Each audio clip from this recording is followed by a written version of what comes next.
आपको दिखाते हैं कि कैसे फाइलों में एक और लाभार्थी का हक दब कर रह गया।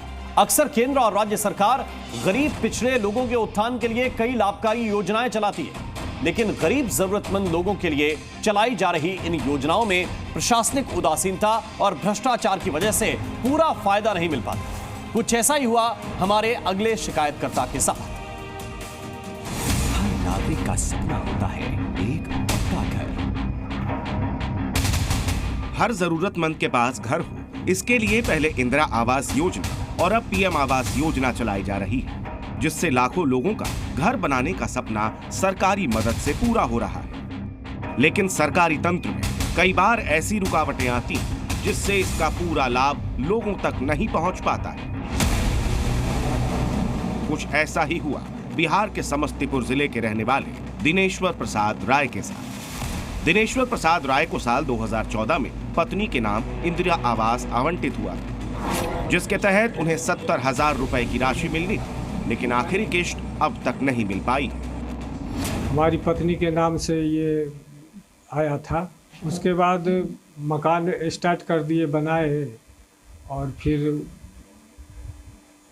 साहब लोग ये इंदिरा आवास साहब एगो आते थे, कोई संतोष रजक करके, तो वो फिर आते थे और फोटो वोटो खींच के जाते थे, बैठते थे, और फिर वो लेट करते रहे, तो ऐसा नहीं अब आएगा ऐसा करते रहे जी।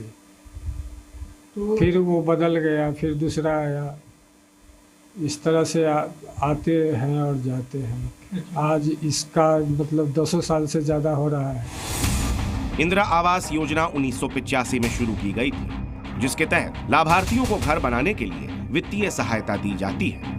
इसमें पहली किश्त में 20,000, दूसरी किश्त में 30,000 और घर बनने के बाद आखिरी किश्त में 20,000 रुपए दिए जाते हैं। इसके बाद 2016 में योजना का नाम बदलकर प्रधानमंत्री आवास योजना किया गया और इसकी राशि को भी बढ़ा दिया गया। दिनेश्वर प्रसाद राय को इंदिरा आवास योजना के तहत आखिरी किश्त मिलनी थी, जो कि घर का निर्माण पूरा होने के बाद दी जाती है। घर तो बन गए, उसके कागज भी जमा कर दिए गए, लेकिन बकाया पैसे अब तक नहीं मिले। तो वीडियो से मिले नहीं, लास्ट में मिले। लास्ट में मिले तो फिर अभी फिलहाल 6 महीना पहले मिले हैं। तो उन्होंने हमसे लिखवाया दरखास्त और डीडी साहब को ट्रांसफ़र कर दिया कि ये वही अपना फरियाद है। इस मामले में वो पंचायत मुखिया से भी मिले। उन्होंने भी कई बार कोशिश की, पर मामले का हल नहीं मिल पाया। 10 साल बीत जाने के बाद जब हक नहीं मिला, तो दिनेश्वर प्रसाद राय ने जी हेल्पलाइन में कॉल किया। जी हेल्पलाइन की टीम ने उनकी बात सुनी और फिर संबंधित अधिकारियों के पास पहुंची। जी हेल्पलाइन की टीम ने जब पड़ताल की तो पता चला कि फाइल विभाग के पास तो मौजूद है, लेकिन अब तक इस पर एक्शन नहीं हो पाया है।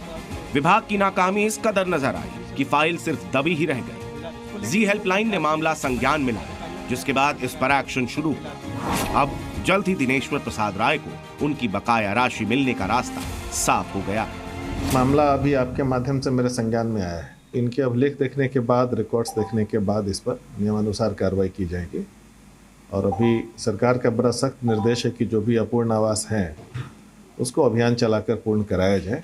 तो हम लोग पूरा प्रयास करेंगे कि विलंब के लिए जो भी दोषी कर्मी हैं उनको चिन्हित करके उन पर कार्रवाई की जाए और इनको नियमानुसार राशि का अंतरण करके इनका मकान पूर्ण कराया जाए। जी हेल्पलाइन समस्तीपुर के इन बुजुर्ग का सालों पुराना काम कुछ दिनों में ही करवा दिया, वो भी तब जब वो इसे लेकर पूरी तरह से उम्मीद खो चुके थे। संजीव नईपुरी, जी मीडिया, समस्तीपुर, बिहार।